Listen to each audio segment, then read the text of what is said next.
आज एक बात बिल्कुल खुल कर कहना चाहेंगे और इस बात को कहने में ना कोई गुरेज नहीं है। शाबाश चीन। चाइना दुनिया से 100 साल आगे चल रहा है, दुनिया से 100 साल आगे चल रहा है और 100 साल आगे की रणनीतियां बनाने लग रहा है। शाबाश चाइना। बता दिया शिक्षा से कोई मुनाफा नहीं होगा, कर सकते अपने यहाँ पे आदेश लागू करके दिखा दो। चीन के ने व्यापारियों द्वारा निजी स्कूल खोलने और 6 से 15 वर्ष की आयु के बच्चों से मुनाफा कमाने पर प्रतिबंध लगा दिया है। उसका कहना है कि शिक्षा अब व्यवसाय नहीं है, दुनियादारी शिक्षा से अमीर बनने का कोई रास्ता नहीं है। शाबाश जी शी जिनपिंग, जो भी है तेरा नाम, शी जिनपिंग ही नाम होगा ना उसका, चाइना के राष्ट्रपति का। शाबाश भाई। और यहाँ हमारे यहाँ सबसे बड़ा माफिया ही शिक्षा माफिया होता है। सरकारी स्कूलों को बंद किया जा रहा है, प्राइवेट स्कूल लूट रहे हैं दोनों हाथों से, गरीब अपने बच्चों को पढ़ा नहीं पा रहा है। कमाल है ना।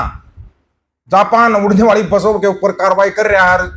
शिक्षा का जो स्थान जापान में है वो तो शायद ही कहीं होगा। एक बच्ची के स्कूल जाने के लिए भी वहां पर ट्रेन लागू कर दी जाती है। अगर एक मिनट ट्रेन लेट होगी तो रेलवे मंत्री को माफी मांगनी पड़ती है सार्वजनिक रूप से। 1 मिनट लेट होगी, यहाँ 4-4 दिन तक लेट हो जाती है ट्रेन, तब कोई माफी ना मांगे। कमाल की बात है ना। अनपढ़ रहेगा इंडिया तो झंडे उठाएगा इंडिया। इसलिए तुम्हारे को अनपढ़ बनाया जा रहा है, इसलिए तुम्हारे को गोबर ज्ञान दिया जा रहा है, मूत्र ज्ञान दिया जा रहा है। हाँ, हमारे यहाँ वाले वैज्ञानिक एक मामले में सबसे तेज हैं। इनको मूत्र पिला देना, ये बता देंगे ये मूत्र जर्सी गाय का है, ये अमेरिकन गाय का है, ये देशी गाय का है, ये मिथुन गाय का है, कौन सी गाय का, मूत्र पी के बता देंगे। यहाँ के वैज्ञानिकों का मतलब इस चीज में तेज है। चाइना वाले अपने स्कूलों के अंदर पंजाबी भाषा पढ़ा रहे हैं और उसके लिए उन्होंने बाकायदा बोल दिया है कि हम क्यों पंजाबी को महत्व दे रहे हैं। वो बोल रहे कि भाई हमने पंजाब से व्यापार करना है। चाइना बोल रहा है पंजाब तो हमारे को पंजाबी सीखनी पड़ेगी ताकि आपसी तालमेल ठीक रहे। पंजाबी गानों के ऊपर चाइना के अंदर, पंजाबी गानों के अंदर स्कूलों के, चाइना के स्कूलों में डांस होता है। कभी भी आप आजमा लेना, वहां से वीडियो मंगा लेना, आपको समझ में आ जाएगा। और अब थोड़ा डिटेल में सुन लेना जो चाइना में लागू किया गया है। अगर दम हो किसी के अंदर, जैसे ये इसमें कर दिया, नेपाल में कर दिया 100% प्राइवेट स्कूल बंद। शाबाश भाई नेपाल, आप पहला उदाहरण पेश किया आपने, शाबाश। तभी सरकारी स्कूलों का उत्थान, तभी गरीब के बच्चे पढ़ पाएंगे।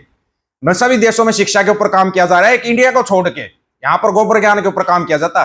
तुम केले के पत्ते लपेटोगे, झिंगा लाला हुर करोगे, गारंटी दे रहा हूं, लिख कर ले लो, लिख कर ले लेना इस चीज को। तुम झिंगा लाला हुर करोगे। अरे ये अमेरिका, चाइना, रशिया वाले ये तुम्हारे मजे लेंगे, मजे। ये देखो, ए ब्लडी इंडियन, चलो झिंगा लाला हुर करके दिखाओ। बनाएंगे वो वीडियो, मानेंगे नहीं, वो बनाएंगे और तुम बनाओगे। चीन ने अनिवार्य शिक्षा से जुड़े नियमों को और सख्त करते हुए बच्चों की पढ़ाई को बड़े पैमाने पर व्यवसायिक लाभ का माध्यम बनने से रोकने की दिशा में महत्वपूर्ण कदम उठाए हैं। खासकर 6 से 15 वर्ष की आयु के बच्चों की शिक्षा और निजी ट्यूशन को लेकर चीन की नीति दुनिया भर में एक दिलचस्प बहस का विषय बनी हुई है। दुनिया भर में रिपोर्ट के अनुसार अनिवार्य शिक्षा से जुड़े मुख्य विषयों की स्कूल के बाद ट्यूशन देने वाली कंपनियों को मुनाफा कमाने वाले व्यवसाय के रूप में संचालित करने पर कड़े प्रतिबंध लगाए गए हैं। कई संस्थानों को गैर लाभकारी मॉडल अपनाना पड़ा, जबकि इस क्षेत्र में निजी निवेश और पूंजी जुटाने पर भी सीमाएं लगाई गई हैं कि भाई ना इससे ऊपर नहीं लगा सकते। चीनी अधिकारियों का कहना है कि इन सुधारों का उद्देश्य परिवारों पर शिक्षा का आर्थिक बोझ कम करना, बच्चों पर अत्यधिक पढ़ाई का दबाव घटाना और शिक्षा में समान अवसर बढ़ाना है। सरकार का तर्क है कि अनिवार्य शिक्षा मूल रूप से सार्वजनिक हित से जुड़ी व्यवस्था होनी चाहिए। समर्थकों का मानना है कि इससे महंगी ट्यूशन और शैक्षणिक असमानता कम हो सकती है। दूसरी ओर आलोचकों का कहना है कि इन प्रतिबंधों से निजी शिक्षा उद्योग प्रभावित हुआ, रोजगार के अवसर घटे और कुछ परिवारों के शैक्षणिक विकल्प सीमित हुए। चीन का यह मॉडल एक बड़ा सवाल उठाता है, क्या शिक्षा मुख्य रूप से सार्वजनिक सेवा होनी चाहिए या इसमें निजी बाजार और प्रतिस्पर्धा को भी महत्वपूर्ण भूमिका में होना चाहिए। हमारे यहाँ पे चलता है निजी बाजार, निजी व्यापार, ये हमारे यहाँ चलता है। ये दुकान खोल के बैठे हो, दुकान। और सबसे बड़े शिक्षा माफिया, जितने प्राइवेट स्कूल हैं ऑल इंडिया के अंदर, हर स्कूल के अंदर आपको किसी ना किसी मंत्री का हिस्सा मिलेगा। जो मंत्री होगा उसका हिस्सा मिलेगा हर प्राइवेट स्कूल के अंदर। और ये लूटते हैं, फिर गरीबों को दबा के दोनों हाथों से लूटते हैं। क्यों होता है ऐसा? ऐसा इसलिए होता है क्योंकि हमारे यहाँ पर कानून नाम की कोई चीज नहीं है। अगर कानून नाम की चीज होती ना तो बंदिशिंग के लिए अलग कानून है, बलात्कारी हत्यारों के लिए अलग कानून है। बलात्कारी हत्यारा डेरा साध वाला फिर 21 दिन की पैरोल पर आ गया क्योंकि पंजाब में चुनाव है। यह अपने अंधभक्तों को बताएगा वो दूसरी तरफ बंदी सिंह की बात कर ले आप, जगदार भाई जगतार सिंह हवारा, जगतार सिंह तारा, राजो वाणा, प्रोफेसर भुल्लर, इनकी बात कर दोगे तो आप तो देश के सबसे बड़े गद्दार हो, आप तो देशद्रोही हो इनकी बात करोगे तो। एक तरफ चाइना ऐसे कमाल कर दिया, कमाल हो 6 से 15 वर्ष की आयु क्यों लागू की गई चाइना में पता? जो प्राइवेट स्कूल से आने के बाद भी ट्यूशन पढ़ते हैं, ट्यूशन वाला भी फीस नहीं ले सकता उनसे, ट्यूशन वाला भी फीस नहीं ले सकता उनसे।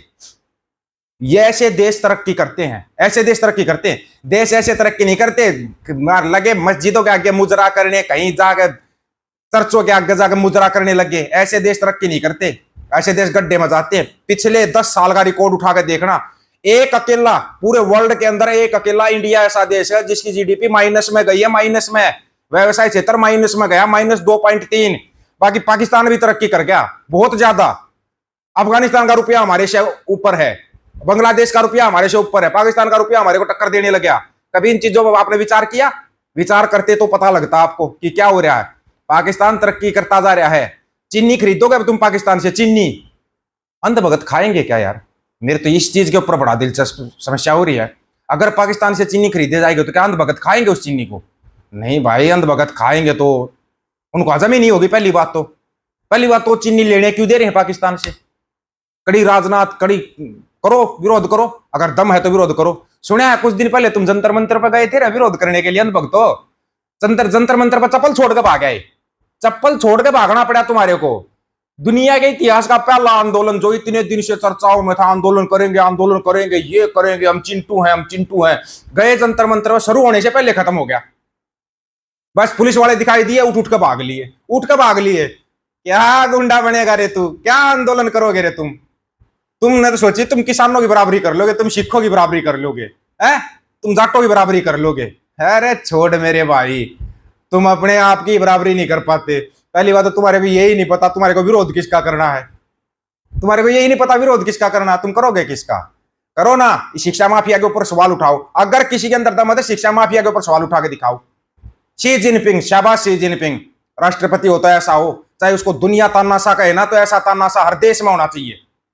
लेकिन ऐसा झूठलर नहीं होना चाहिए कि सरेंडर कर दे। एक बार ट्रंप थोड़ी सी आंखें उठाता है, मोगली सरेंडर मालिक सरेंडर, जो कहोगे उसी चीज में सरेंडर। चाइना का शी जिनपिंग एक बार बोलता है, मोगली सरेंडर मालिक, मुजरा करके दिखाएंगे मालिक, नचनिया नाच के दिखाएंगे। नचनियों का यही काम होता है। फिर ये देश तरक्की के मार्ग पर जाएगा? आप ये सोच रहे हो ये तुम तरक्की करोगे? एक देश अनेक कानून, ये है बड़े कमाल की बात है कि आप लोगों की समझ में नहीं आ रहा अभी तक। बड़े बड़े देश तरक्की क्यों कर रहे हैं? छोटे छोटे देश भी तरक्की क्यों कर रहे हैं? बड़े बड़े छोड़िए, आप छोटे छोटे देश तरक्की क्यों कर रहे हैं? सबसे बड़े कमाल की बात तो ये है, कभी इसकी तरफ ध्यान दे लेना, तब आपकी समझ में आएगा कि असली माफिया है कौन देश के अंदर। सबसे बड़ा माफिया ये शिक्षा माफिया, दूसरे नंबर का माफिया भू माफिया। ये तुम्हारे ये जितने आते हैं ना चिट्टे पिट्टे समैक वगैरह, 3000 करोड़ की ड्रग्स पकड़ ली, 35,000 करोड़ की ड्रग्स पकड़ ली। फिर कहाँ गई वो ड्रग्स?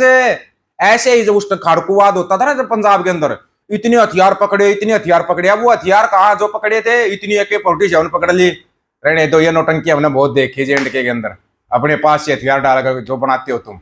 आप लोगों की क्या राय है? आप अपनी राय रखना, आपकी राय का इंतजार रहेगा। सभी साथियों को राम राम, नमस्कार, आदाब, सत श्री अकाल।